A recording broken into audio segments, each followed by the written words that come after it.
Mister اشتیاق کے ساتھ یہ ڈیل کرنا بھی ضروری ہے، تم ان کے ساتھ میٹنگ ارینج کرو اور ان فائلز کو طاہر کے حوالے کر دینا۔ آفاق صاحب نے مصروف سے انداز میں اپنے سیکرٹری بوائے کو حکم دیا تو وہ چلا گیا۔ انہوں نے اکاؤنٹنٹ کو کال ملائی۔ سر، پروفیشنل سے جو ڈیل کی تھی اس کی پیمنٹ ابھی تک موصول نہیں ہوئی۔ ڈیل کو 1 ویک سے اوپر ہو چکا ہے، جس سے کام میں لاس ہو رہا ہے۔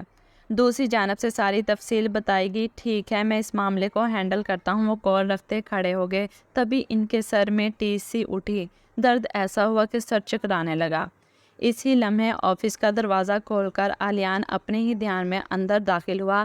بابا، وہ کچھ پریشانی اور بکلاہٹ میں انہیں تھامنے کے لیے آگے بڑھا، جو گرنے کی حالت میں تھے۔ میں ٹھیک ہوں، تم کب آئے؟ آفاق شاہ نے اس کا ہاتھ دور دھکیلتے سنجیدگی سے پوچھا۔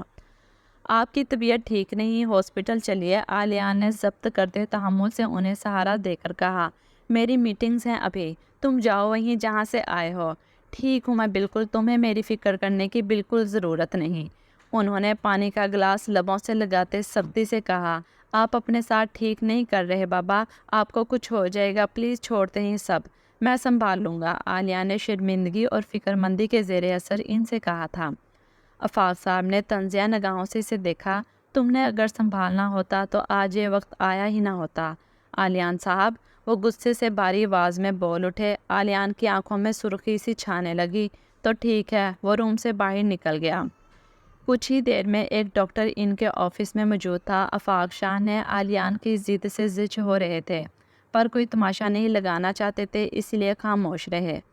ان کے کچھ ٹیسٹ کرنے ہوں گے، معاملہ کچھ اور لگتا ہے، آپ کل ہاسپٹل تشریف لائیں پلیز۔ جی ٹھیک ہے۔ علیان ڈاکٹر سے بات چیت کرتا ان کو چھوڑنے باہر چل دیا، مگر اس کا ذہن خطرے کی گھنٹیاں بجا رہا تھا۔ یہ سب صحیح نہیں تھا، شاید اب اسے یہ ضد چھوڑنی پڑنی تھی، کیونکہ اس کمپنی کو ایک مضبوط سہارے کی ضرورت تھی۔ واپسی پر اس کا دماغ سارے پلان ترتیب دیتا رہا تھا جو حالات کے پیش نظر تھے۔ کیا مگر کیسے؟ اچھا ٹھیک ہے، میں چکر لگاتا ہوں بیٹا، تم فکر نہ کرو۔ عائشہ کے کان کھڑے ہو چکے تھے۔ اس کے ابو فون پر بات کرتے ہوئے فکر مند نظر آ رہے تھے۔ نہ چاہتے ہوئے بھی وہ بے چین ہوئی۔ وہ اس وقت لاؤنج میں صوفے پر بیٹھی چپس کھا رہی تھی اور سامنے کارٹونز چل رہے تھے، جو کہ اکثر دماغ ریلیکس کرنے کے لیے وہ ٹینشن کے وقت دیکھتی تھی۔ اس کے بابا روم سے باہر نکل رہے تھے۔ کیا بات ہے، آپ کچھ پریشان لگ رہے ہیں؟ عائشہ کی والدہ پریشان ہوتی اپنے شوہر کے پیچھے آئیں۔ ہاں بس کچھ آفس کے معاملات ہیں، اور دوسری طرف آفاق کی طبیعت اچانک بگڑ گئی ہے۔ ہماری میٹنگز تھیں آج کچھ لوگوں کے ساتھ، مگر اب کینسل کرنی ہوں گی۔ وہ تفصیل بتانے لگے۔ اوہ، کیا ہوا بھائی صاحب کو؟ وہ بھی فکر مند ہوئی۔ پتہ نہیں، واپسی پر اس کے گھر جاؤں گا۔ عائشہ نے لاپرواہی سے سنتے چپس منہ میں ڈال کر چینل بدلا۔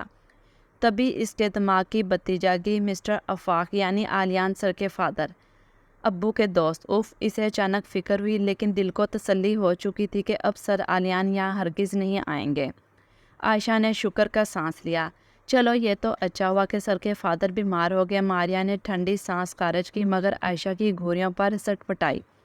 میرا مطلب تھا کہ تم بچ گئی، ورنہ سر تمہیں کل کہیں کا نہ چھوڑتے۔ ماریا نے دانت نکالتے الفاظ کی واپس سے تصدیق کی۔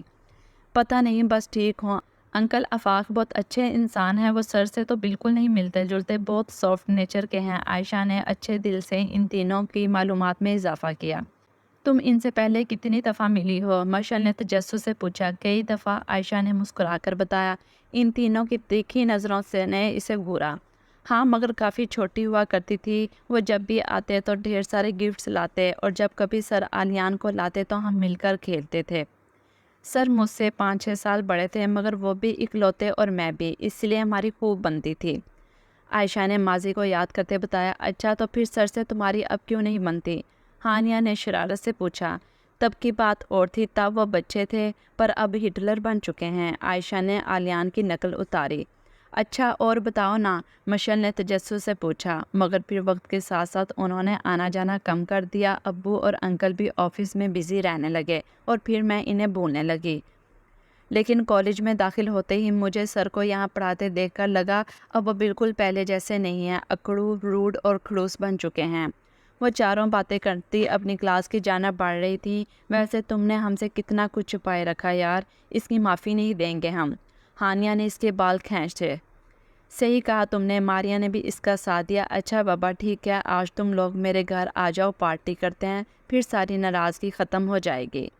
مس فرا لیکچر دے کر جانے والی تھی، تبھی ایک اور مس کلاس روم میں داخل ہوئیں جو اکثر پرنسپل کی طرف سے آئے پیغام پہنچانے آتی تھیں، اور اگلے ہی لمحے ان پر انکشاف ہوا کہ سر آلیان ایک ہفتے تک کالج سے ایبسینٹ رہیں گے۔ یہ سن کر سبھی اداس تھے سوائے عائشہ اور اس کے گروپ کے۔ اسے فی الحال اس چیز کی خوشی تھی کہ سر آلیان اب اس کے گھر رزلٹ لے کر نہیں آئیں گے۔ اس نے خوشی سے اچھلتے مشل کے گلے میں باہیں ڈالی۔ مشل نے حیرت سے اسے گھورا، جبکہ اسے کوئی پرواہ نہ تھی۔ اگلے دن ان ساری دوستوں کا پروگرام بنا کے وہ پارٹی کریں گی۔ ماریا کی برتھ ڈے تھی، اس نے ان سب کو اپنے گھر انوائٹ کیا تھا۔ عائشہ سمیت سب ہی بہت ایکسائٹڈ تھے۔ عائشہ نے کالج سے نکلتے وقت سوچ لیا تھا کہ اسے آج کون سا ڈریس ویئر کرنا تھا۔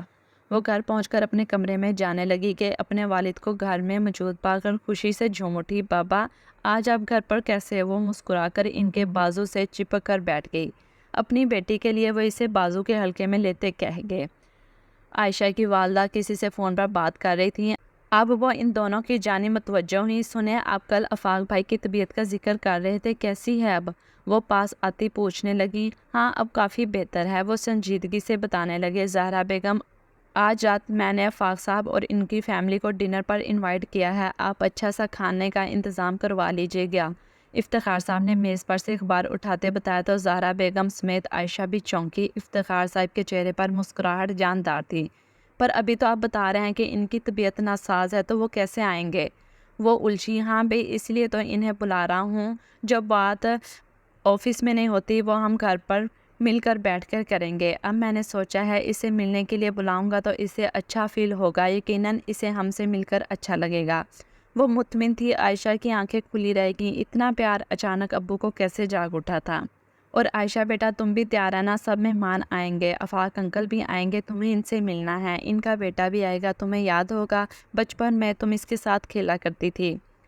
عائشہ نے ان کی باتیں سن کر خاموشی سے وہاں سے کھسکنا چاہا، تبھی بابا نے اسے پکار لیا۔ زہرا بیگم بھی مسکرا رہی تھیں۔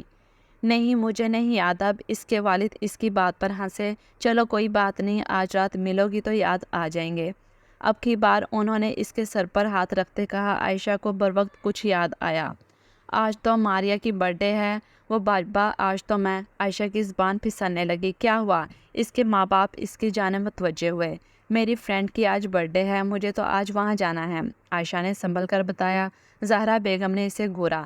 بیٹا تم اپنی فرینڈز کے ساتھ بعد میں پارٹی کر لینا، پر آج گھر میں مہمان انوائٹڈ ہیں تو تمہارا ہونا ضروری ہے۔ وہ پیار سے سمجھانے لگیں۔ عائشہ کچھ بولنے کے قابل نہ رہی۔ آلیان نے ملازم کو آواز دی جو کسی جن کی طرح فوراً دوائی لے کر حاضر ہوا۔ جمیلہ بیگم صوفے پر بیٹھی ہوئی تھی، ان کے چہرے پر فکر کے آثار موجود تھے۔ دوائی کھلانے کے بعد آلیان نے ملازم کو جانے کا اشارہ کیا جو فوراً کمرے سے نکل گیا۔ میں نے کالج سے ایک ہفتے کی لیو لے لی ہے، جب تک آپ کی طبیعت ٹھیک نہیں ہو جاتی کمپنی کے معاملات میں سنبھالوں گا۔ کالج کا نام سن کر آفاق شاہ کے چہرے پر پھر خفگی ظاہر ہوئی۔ انہوں نے غصے سے اسے دیکھا جو سنجیدگی سے انہیں ہی دیکھ رہا تھا، جیسے ان سے اسی ری ایکشن کی امید ہو۔ تمہیں مجھ پر اتنا احسان کرنے کی ضرورت نہیں برخودار، جب اتنے سال اپنی منمانی کرتے آئے ہو، آج بھی میری فکر میں ہلکان ہونے کی ضرورت نہیں۔ انہوں نے اس پر طنز کیا۔ آفاق یہ تمہارا بیٹا ہے، اسے تمہاری فکر ہے، اس لیے سب کر رہا ہے۔ آلیان کی دادی نے بیچ میں مداخلت کی۔ رہنے دیجیے اماں، مجھے نہ اس سے پہلے کبھی امید تھی نہ اب۔ آلیان کی دادی نے ٹھنڈی سانس لیتے ان دونوں باپ بیٹے کو دیکھا، جیسے وہ دونوں ایک دوسرے سے پیش آ رہے تھے۔ باپ بیٹے سے زیادہ دشمن لگ رہے تھے۔ تم دونوں کب تک ایک دوسرے سے یوں لڑتے رہو گے؟ آخر کوئی حل کیوں نہیں نکال لیتے؟ آفاق شاہ نے ناراضگی سے اپنی والدہ کو دیکھا۔ آلیان سر جھکائے بیٹھا تھا۔ جمیلہ بیگم کا دل دکھا۔ وہ دونوں ہمیشہ اسی طرح جھگڑتے تھے، نہ آلیان اپنے فیصلوں سے پیچھے ہٹتا تھا اور نہ ہی آفاق شاہ اپنی ناراضگی سے۔ اماں آپ خود ہی بتائیں، کیا ہمارے گھر میں پیسے کی کمی ہے؟ ہر طرح کی آسائش میسر ہے، میرا اپنا بزنس ہے، اس سب کے باوجود ایک چھوٹے سے کالج میں نوکری کرنا اسے اچھا لگتا ہے؟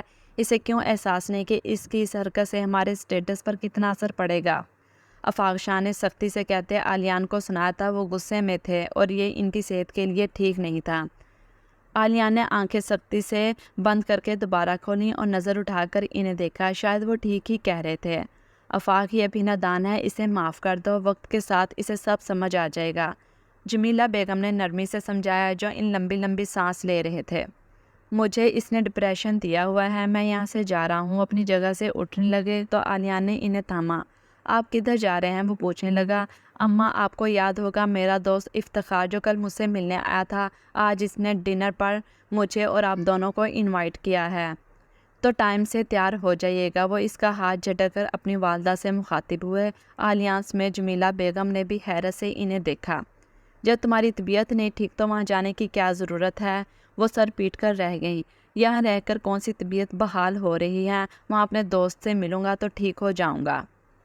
جمیلہ بیگم اور عالیان نے ان کا بچوں جیسا انداز دیکھتے ایک دوسرے کو دیکھا تو یقیناً وہ کچھ نہیں کہہ سکتے تھے۔ عالیان نفی میں سر ہلاتا باہر نکل گیا۔ یار، میری تو کچھ سمجھ نہیں آ رہا کہ کیا کروں، گھر کے کون سے کونے میں جا کر چھپوں، پلیز کوئی حل بتاؤ تم تینوں۔ عائشہ نے کمرے میں چکر کاٹتے فون پر کہا۔ اس کے پاؤں اس کی پریشانی کی مقدار کے مطابق رکنے کی بجائے اور تیز ہوتے جا رہے تھے۔ اس وقت وہ واٹس ایپ میں گروپ کال ملائے ان تینوں سے رابطے میں تھی، خود پر گزری ساری باتیں انہیں بتا رہی تھی۔ ماریا نے اسے آج پارٹی پر نہ آنے پر معاف کر دیا کیونکہ وہ کون سا اس کی اصلی برتھ ڈے تھی، وہ تو ہر سال 3 سے 4 برتھ ڈے منایا کرتی تھی۔ مگر مصیبت ابھی ٹلی نہیں تھی، شام ہونے والی تھی اور نیچے ڈنر تیار ہو رہا تھا۔ ایک کام کرو عائشہ، تم اپنے کمرے کی کھڑکی سے کود جاؤ اور پھر وہاں سے بھاگ جانا۔ کافی دیر بعد ہانیہ نے کافی سوچ کر حل نکالا، جس پر عائشہ نے فون کان سے ہٹا کر گورا۔ ارے اس کے کمرے میں کھڑکی نہیں ہے بے وقوف، مشل نے ہانیہ کو یاد دلایا۔ عائشہ، تم طبیعت خرابی کا بہانہ کر کے سو جاؤ اور جب تک وہ نہ چلے جائیں کمرے سے باہر نہ نکلنا۔ ماریا نے دماغ لڑا کر ایک اور بہانہ بتایا۔ عائشہ نے کمرے سے باہر جھانکا جہاں ملازم دل و جان سے کام کر رہے تھے، پھر فکر مندی سے دروازہ دوبارہ بند کرتی چکر کاٹنے لگی۔ نہیں نہیں، ایسے تو امی کو میری بات کا یقین نہیں آئے گا، وہ سلام کرنے کے لیے مجھے ضرور بلائیں گے۔ عائشہ نے انگلی دانتوں میں دبا کر کہا۔ اچھا ٹھہرو، پھر تم ایسا کرو، اپنی امی سے جا کر کہو کہ تم کسی سے بھی نہیں مل سکتی۔ مشل نے سمجھداری سے مشورہ دیا۔ اچھا پھر؟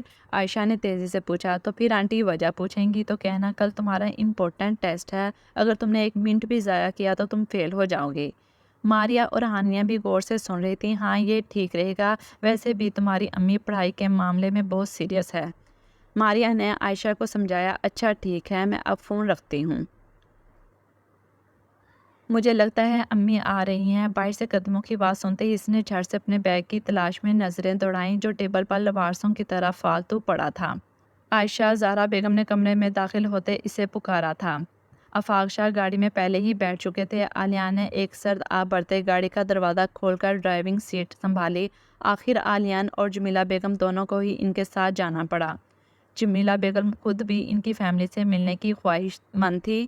پورے رستے آفاق صاحب اور جمیلہ بیگم کے درمیان ماضی کے قصوں پر بات ہوتی رہی جو افتخار صاحب کی فیملی سے ریلیٹڈ تھی، مگر عالیان شاہ کی ذہین سجیدہ گہری نگاہیں کچھ اور ہی سوچ رہی تھیں۔ گیسٹ روم سے ان کے قہقہوں کی آوازیں آ رہی تھی، یقیناً ماحول بہت خوشگوار تھا۔ تبھی اس کی دماغ میں خیال جاگا، سر عالیان شاہ کے ہوتے ہوئے کبھی اتنی خوشگوار باتیں نہیں ہو سکتی، تو ہو سکتا ہے وہ آئی ہی نہ ہوں، صرف انکل اور ان کی اماں آئی ہوں۔ عائشہ نے خود کو حوصلہ دیا، دل میں دعاؤں کا ورد جاری تھا۔ وہ اس وقت کچن میں کھڑی تھی، اس گھڑی کو کوس رہی تھی جب اس نے ابو کے سامنے ان کے مہمانوں سے ملنے کی حامی بھری تھی۔ ملازمہ نے چائے تیار کر لی تو اس سے پکارا جو چوروں کی طرح باہر جھانک رہی تھی اچھل پڑی۔ عائشہ باجی، چائے تیار ہو چکی ہے، کپوں میں ڈال رہی ہوں، آپ لے جائیے۔ ملازمہ نے اس کے حکم کے مطابق اسے یاد دلایا۔ ہاں ٹھیک ہے، دو مجھے، میں لے جاتی ہوں۔ عائشہ نے سنبھل کر بات درست کیے۔ گیسٹ روم میں نظریں جھکائے ٹرے ہاتھ میں پکڑے وہ اطمینان سے داخل ہوئی۔ جمیلہ بیگم اور آفاق شاہ کی آنکھوں میں حیرت اور خوشی چمکی۔ ارے ماشاءاللہ، ہماری بیٹی اتنی بڑی ہوگی، اتنی سی ہوتی تھی جب دیکھا تھا۔ جمیلہ بیگم بولی تو اب مسکرا رہی تھی۔ آفاق شاہ نے اس کے سر پر شفقت سے ہاتھ رکھا۔ کون سی کلاس میں پڑھ رہی ہو بیٹا؟ آفاق صاحب نے دوستانہ انداز میں پوچھا، جو سب کو چائے سرو کرنے کے بعد صوفے کے کونے میں سمٹ کر بیٹھ گئی تھی۔ جی انکل، 2nd ایئر میں FSC کر رہی ہوں، عائشہ نے مسکرا کر بتایا، جس پر انہوں نے اسے شاباش دی اور کئی دعائیں بھی۔ عائشہ کو خود پر فخر ہونے لگا، اسے آفاق انکل پہلے سے بھی زیادہ ہمبل لگے۔ اب وہ جمیلہ بیگم سے باتیں کر رہی تھی، جسے پیار بھری نظروں سے دیکھ رہی تھیں اور اپنے پاس بٹھا کر ان سے باتیں کر رہی تھی۔ مگر جلد ہی سے احساس ہوا کہ سر آلیان روم میں موجود نہیں، اس کے معنی وہ آئے ہی نہ تھے، یعنی وہ خود کو صبح سے بے وجہ ہی ہلکان کر رہی تھی۔ عائشہ نے جمیلہ بیگم سے کافی باتیں کی۔ تقریباً 15 منٹ بعد گیلری سے کمرے میں کوئی داخل ہوا۔ عائشہ نے بے ارادہ ہی نظر اٹھا کر آنے والے کو دیکھا اور لمحوں میں اس کا سکون غارت ہوا تھا۔ السلام علیکم سر۔ اسے خود بھی معلوم نہ ہو سکا کہ وہ قدرے بوکھلاہٹ میں اپنی جگہ سے اٹھ کھڑی ہوئی، مگر اب بہت دیر ہو چکی تھی۔ آلیانس میں سب ہی اس کے منہ سے سر کا خطاب سن چکے تھے۔ آلیان نے گھور کر عائشہ کو دیکھا۔ سب ان دونوں کو ناسمجھی سے دیکھ رہے تھے۔ عائشہ کو غلطی کا احساس ہوا۔ وہ میرا مطلب ہے کہ میرے سر میں درد ہو رہا ہے، میں اب چلتی ہوں، میڈیسن لینی ہے۔ سب کی اٹکی سانس بحال ہوئی۔ آلیان بھی سنبھل کر اپنی جگہ پر جا بیٹھا۔ ارے بیٹا، کچھ دیر تو ہمارے پاس بیٹھو، تم سے بہت ساری باتیں کرنی ہیں میں نے۔ جمیلہ بیگم کو وہ شاید کچھ زیادہ ہی بھاگی تھیں، اس لیے وہ اسے اپنے پاس بلانے لگی۔ عائشہ نے مڑ کر اس ہٹلر کو دیکھا جو اسے نظر انداز کیے اب اس کے بابا سے باتیں کر رہا تھا۔ اپنی ماں کی گھوریوں پر وہ خاموشی سے ان کے پاس جا بیٹھی۔ بیٹا عائشہ، اب پڑھائی میں کیسی ہو؟ دل لگا کر تو پڑھتی ہو، آگے فیوچر میں کیا کرنے کا ارادہ ہے؟ جمیلہ بیگم نے اس سے مزید پڑھائی کے حوالے سے پوچھا تو عائشہ کی زبان ہلنے سے انکاری ہوئی۔ عالیہ نے مضحکہ خیز نظروں سے اسے دیکھا۔ جی آنٹی، میں بہت دل لگا کر پڑھتی ہوں اور فیوچر میں ڈاکٹر بنوں گی انشاءاللہ۔ عائشہ برا پھنسی تھی، وہ اسے فخریہ نظروں سے دیکھنے لگی۔ عالیہ نے افسوس سے اس کا جھوٹ سنا تھا۔ وہ جانتا تھا کہ وہ پڑھائی میں صفر تھی، اگر ابھی وہ سچ بتا دیتا تو عائشہ کی عزت کا کباڑہ ہو جانا تھا۔ اسے عائشہ پر غصہ آیا جسے وہ مسکرا کر چھپا گیا۔ کچھ ہی دیر میں کھانے کا انتظام ہوا۔ کھانے میں مختلف ڈشز بنائی گئی تھی، خاص کر مہمانوں کی آمد پر، مگر عائشہ کو ان مہمانوں سے دوری چاہیے تھی۔ کھانے کی میز پر عائشہ کو جو کرسی نصیب ہوئی وہ سر آلیان کے بالکل سامنے تھی۔ یوں کہ دونوں کی آنکھیں چار ہوئیں۔ عائشہ سے ڈھنگ سے ایک نوالا حلق سے نہ اترا۔ تو پھر برخوردار بزنس میں کب تک آؤ گے؟ اب تو خیر سے جوان ہو گئے ہو اور تمہارے بابا کو اب ایک اور اچھے پارٹنر کی ضرورت ہے۔ افتخار صاحب نے کھانے کی میز پر آلیان کو مخاطب کیا۔ آفاق شاہ نے نظر اٹھا کر اپنے خود سر بیٹے کو دیکھا۔ انہوں نے افتخار کو بھی ابھی تک صرف یہی بتایا تھا کہ آلیان ابھی بزنس کو پڑھ رہا ہے۔ جی انکل، ڈونٹ وری، میں جلد آپ کو بابا کے آفس میں دیکھوں گا۔ آلیان بہت سنبھل کر سنجیدگی سے بول رہا تھا اور ساتھ کھا بھی رہا تھا۔ اس کی پلیٹ میں کباب تھے اور چاول جنہیں وہ رغبت سے کھا رہا تھا۔ عائشہ اسے کن اکھیوں سے کھاتے دیکھتی رہی۔ ماشاءاللہ کتنا چھوٹا ہوا کرتا تھا نا جب آفاق کے ساتھ یہاں آیا کرتا تھا، اور اب تو کافی سمجھدار ہو گیا ہے۔ عائشہ کی والدہ نے بھی مسکرا کر تعریف کی۔ کھانا تو بہت لذیذ ہے، بنانے والے کے ہاتھ میں بڑا ذائقہ ہے، جمیلہ بیگم نے چہرہ صاف کرتے کہا۔ غالباً وہ کھانا کھا چکی تھی۔ ویسے آنٹی، یہ کباب کس نے بنائے ہیں؟ سچ میں بہت ٹیسٹی ہیں، آلیان نے ایک بائٹ منہ میں رکھتے ان سے مصروف سے انداز میں پوچھا۔ زہرا بیگم نے کچھ سوچ کر عائشہ کی جانب دیکھا جو لاپرواہی سے پلیٹ میں چمچ چلا رہی تھی۔ ارے یہ کباب، یہ تو عائشہ نے بنائے ہیں، اس کے ہاتھ میں بہت ذائقہ ہے ماشاءاللہ سے۔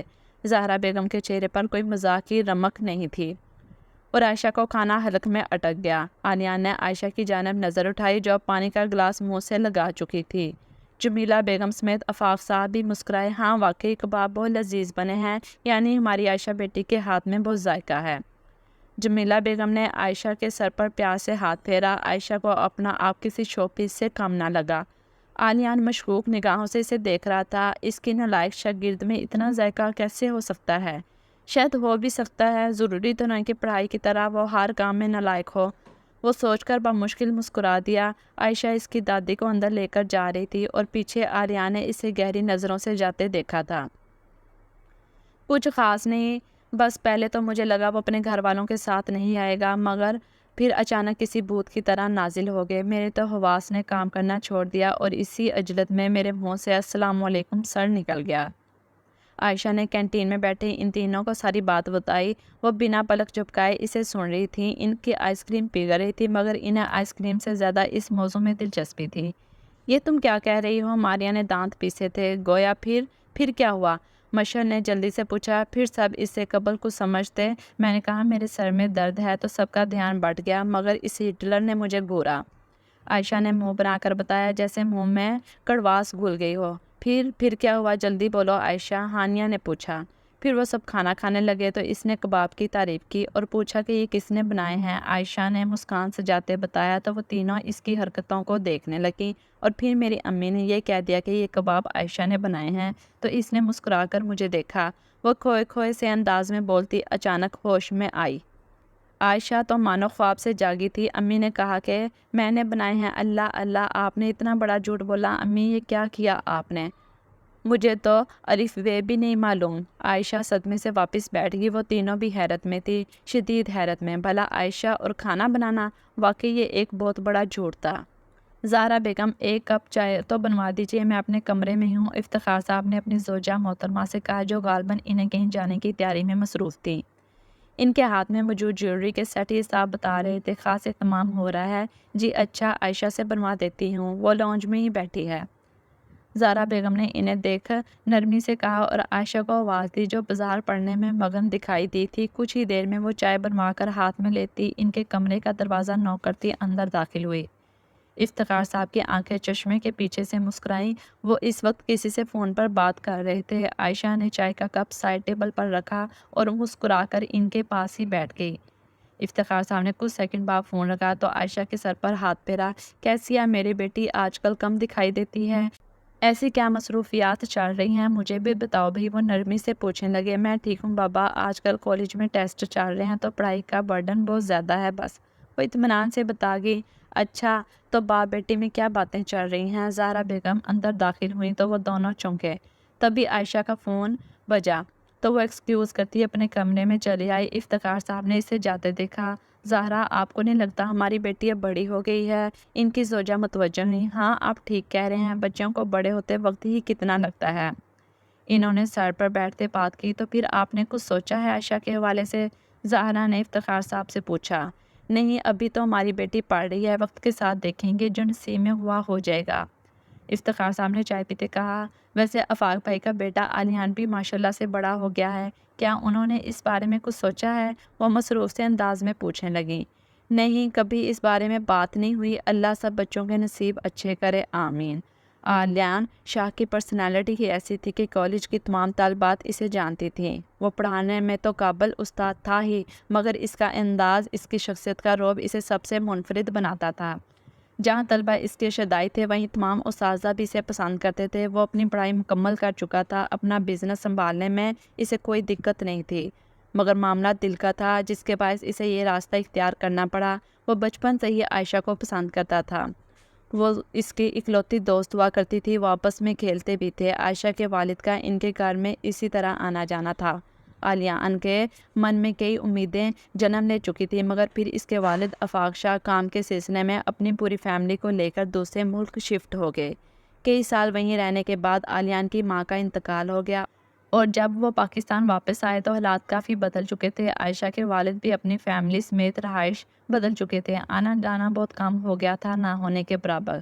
البتہ آفاق شاہ اور افتخار احمد میں دوستی ابھی ویسی کی ویسی قائم تھی۔